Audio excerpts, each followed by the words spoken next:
against a lesser team because offensively we were very accurate, 55%. We may have been able to get away with all the mistakes that we made, but not against that team.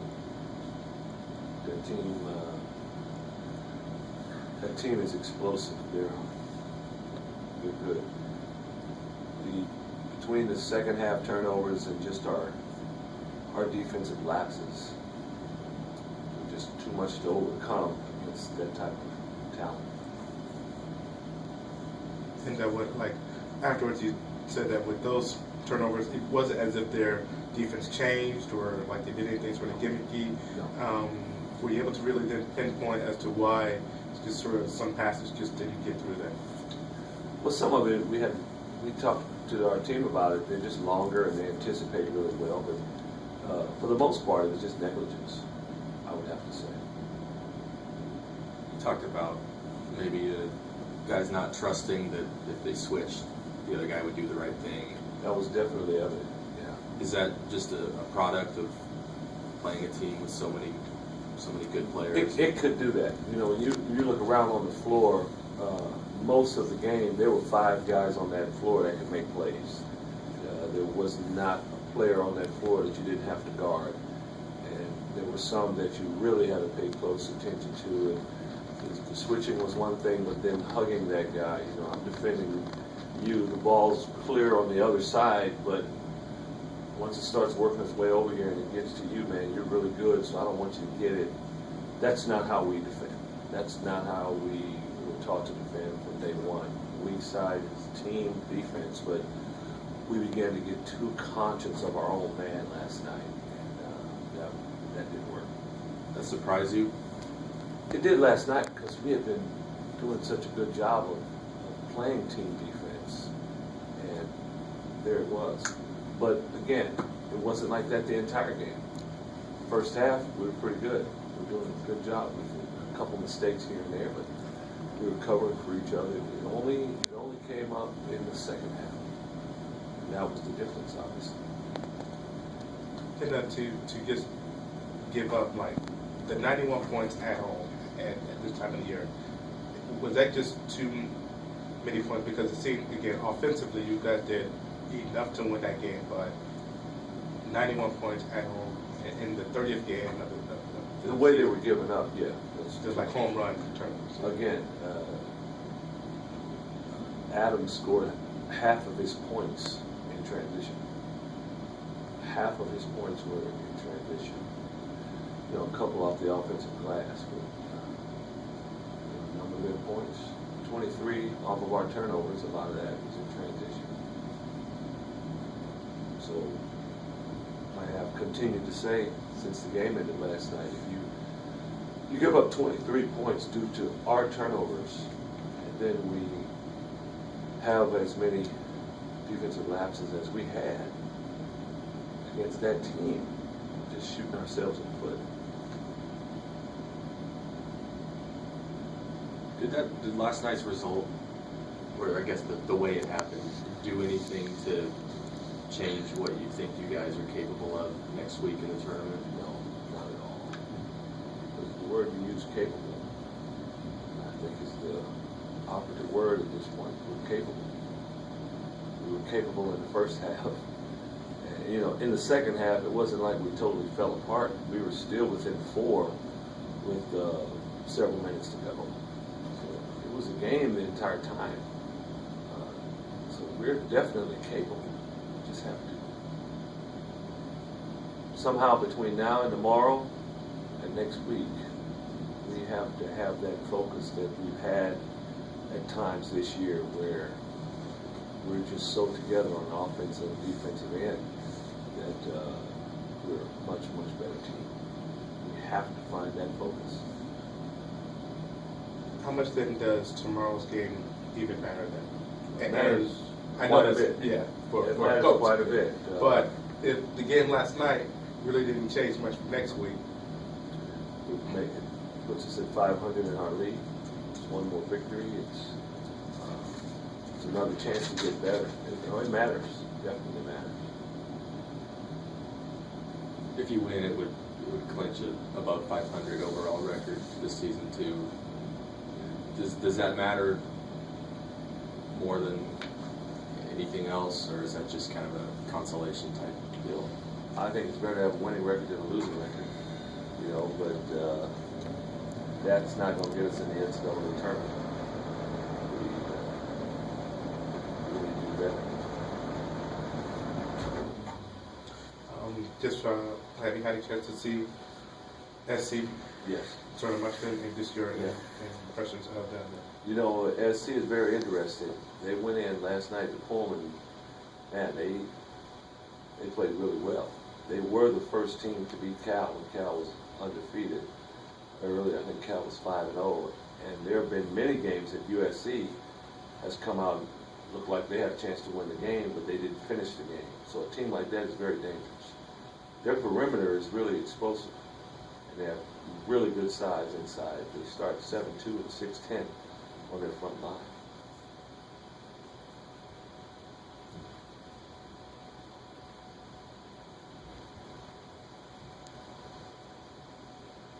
Anything else, Dennis? Just how is the sort of team sort of health-wise, and they just sort of out of that game sort of spirit-wise? Health-wise, we're fine. I haven't heard anything that would speak otherwise.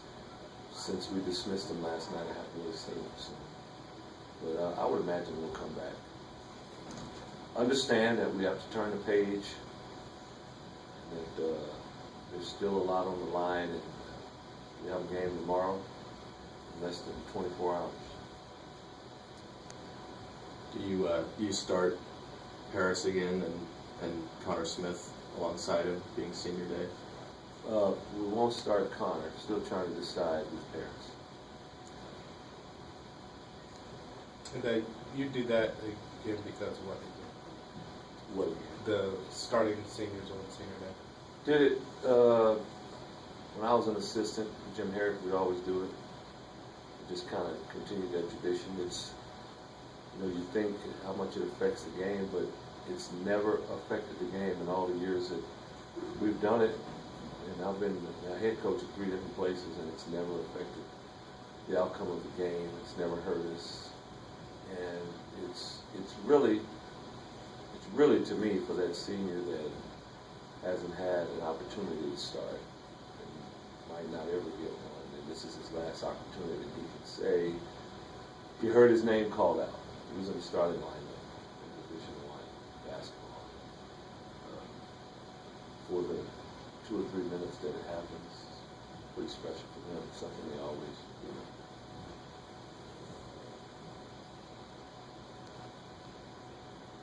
How has your philosophy of walk-ons or program of walk-ons changed since you became head coach, or has it? Is it a more of an as-needed basis, or do you have a set philosophy? Definitely no, as needed. Yeah, as needed. Been a couple years where my assistants have tried to talk me into having a year in and year out tryout, but it's been my experience, and we have Quinn Sterling and Connor Smith. Great walk-ons. Those guys, they're awesome. But the problem sometimes is you have to be so selfless as a walk-on. When they first arrive, I'll sweep the floor, I'll cut hair, I'll do whatever you need me to do, coach. And if I don't ever play, no big deal. And doesn't take long though before they're wondering why they're not playing more, or why they're not starting, or whatever it is. And in the past, that has been an issue for me. That's the least of my worries you want to worry about at that point. Right. Someone coming to my office wanting to know why they're not playing more when we had the agreement early on. So I'm very selective in who the guys are. Brendan Shear, fantastic. Brandon Burmeister, you know, I just think over the years, Matt Fletcher, those guys are great as well. But you're still it's kind of a crapshoot because you don't know the kids more than trying out, right? How do you know that they're going to be the Burmeister? We try to do our homework a little bit. How do you do that? Talk to their coaches, what kind of attitudes they have. And when you say, how do you know what they're going to be? Are you talking about as a player or as a teammate? That's how they're going to fit in the team. Yeah. But I mean, like, just as a teammate, or if they're going to contribute As a on the court? teammate. Transfer. Talking to them a lot, but that one's really difficult because to get the foot in the door, people, to get the job. Yeah. Yeah, I'm willing to say anything. Right. And then when it actually comes down to it, and there's so much hard work and not a whole lot of reward in terms of glory, then their attitudes can change. So sometimes it's hard to figure it out. But we've been fortunate here. Most of the guys that we have had they've been good in that regard. At like this point, do you think it matters much as to where you're seated going into the tournament? Seeding never matters to me as much as the team that you face. You could have what would appear to be a very poor seed, but the road that you have are teams that you match up really well against. So then the seeding doesn't matter and vice versa. So like now, I think you're 9, and perhaps you could get as high as, I don't know, maybe 6. Does that, if you did do that, 9, 6, 7, 8, 9, is it all the same? 4 would be great because you get that night off, but after that, in this league, I guarantee you there's someone out there that finished 3 or 4 places ahead of someone, but they don't want to play that team just because they're awkward for them. So I don't know if it matters. I don't know if it matters. You always point to Selection Sunday. You see the pairings go up, and you'll see this team that was very successful over the course of the year, and then they show them they're going to be playing over in I don't know wherever they're going to play, and then they say they'll go up against, and this is a 13th seed or something that pops up, but everybody goes, oh, like, man, that's an upset waiting to happen. The game with Jason Kidd when he was in Cal, and they had just beat Duke, or no, they had done really well in the league, and then they saw Wisconsin Green Bay. Big Bennett was coach, slowing it down. They beat them, Wisconsin Green Bay. So the seeding really didn't matter. In fact, it was they probably wish they were seeded worse, so they wouldn't have to face that team. Long-winded answer to your question. Yeah. Who do you match up well against? That's more important than your seeding. And then how important is the whole idea of just momentum? I think that matters. I think you have to go in. This is so intense. This is such an intense 4 days that you have to go into that tournament really believing that you can